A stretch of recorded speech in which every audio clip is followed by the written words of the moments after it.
Rajasthan police महकमे में एक बड़ा फेरबदल हुआ है। मौजूदा पुलिस महानिदेशक यानी कि डीजीपी उत्कल रंजन साहू ने स्वैच्छिक सेवानिवृत्ति यानी कि वीआरएस ले लिया है, जिसे सरकार ने मंजूरी भी दे दी है। लेकिन उनके रिटायरमेंट के साथ ही उन्हें एक और बड़ी जिम्मेदारी सौंप दी गई है, राजस्थान लोक सेवा आयोग आरपीएससी के अध्यक्ष पद की। लंबे समय से खाली पड़े इस संवैधानिक पद को भरने के लिए उत्कल रंजन साहू को चुना गया है। ये कदम इसलिए भी अहम है क्योंकि आरपीएससी राज्य की नौकरशाही की रीढ़ है और इसकी निष्पक्षता और प्रभावशालीता पर बार बार सवाल उठते रहे हैं।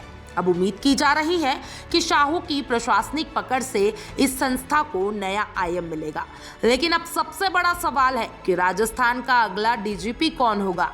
सूत्रों की माने तो इस रेस में दो नाम सबसे ज्यादा चर्चे में हैं, राजीव शर्मा और संजय अग्रवाल। राजीव शर्मा वर्तमान में दिल्ली में बीपीआरएनडी यानी कि bureau of police research and development के डीजी है। वरिष्ठता और सेवा रिकॉर्ड के हिसाब से उनका नाम सबसे ऊपर माना जा रहा है। यूपीएससी के नियमानुसार किसी भी राज्य का डीजीपी वही अधिकारी बन सकता है जिसके रिटायरमेंट में कम से कम 6 महीने का समय बचा हो, और राजीव शर्मा इस शर्त को पूरा करते हैं। उन्हें सेवानिवृत्ति में लगभग 9 महीने का समय बाकी है। दूसरी तरफ है संजय अग्रवाल, जो राजस्थान सरकार के बेहद करीबी माने जाते हैं। वह जयपुर पुलिस कमिश्नर रह चुके हैं और वर्तमान में पुलिस महकमे में एक मजबूत प्रशासनिक छवि रखते हैं। सूत्रों की माने तो अगर यूपीएससी से चयनित नामों की सूची आने में देरी होती है तो संजय अग्रवाल को कार्यवाहक डीजीपी बनाया जा सकता है। इसके आदेश कभी भी जारी हो सकते हैं। 2 दिन पहले ही राज्य सरकार ने यूपीएससी को 10 सीनियर आईपीएस अधिकारी की सूची भेजी है।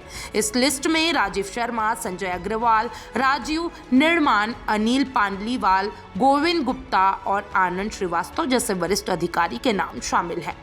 अब यूपीएससी इस लिस्ट से 3 नामों का पैनल तैयार कर सरकार को भेजेगा और उसी में से राजस्थान सरकार किसी एक को स्थायी डीजीपी नियुक्त करेगी। गौरतलब है कि राजस्थान में आने वाले समय में कानून व्यवस्था को लेकर कई बड़ी चुनौतियां हैं। पंचायत चुनाव, पंचायत समितियों की नियुक्ति, महिलाओं की सुरक्षा और साइबर क्राइम जैसे मामलों में पुलिस की भूमिका निर्णायक होगी। ऐसे में राज्य को एक मजबूत अनुभव और निष्पक्ष डीजीपी की जरूरत है। राजीव शर्मा को लेकर यह भी कहा जा रहा है कि उनकी अब तक की छवि बेहद साफ रही है। दिल्ली में रहते हुए उन्होंने बीपीआरडी में कई रिफॉर्म्स लागू किए हैं। वे फील्ड और पॉलिसी दोनों स्तर पर दक्ष माने जाते हैं। यही कारण है कि सरकार के कई वरिष्ठ अधिकारी उन्हें पहली पसंद मानते हैं। हालांकि संजय अग्रवाल भी सरकार की पसंदीदा लिस्ट में शामिल है और उनके पास राज्य की पुलिसिंग का व्यापक अनुभव है।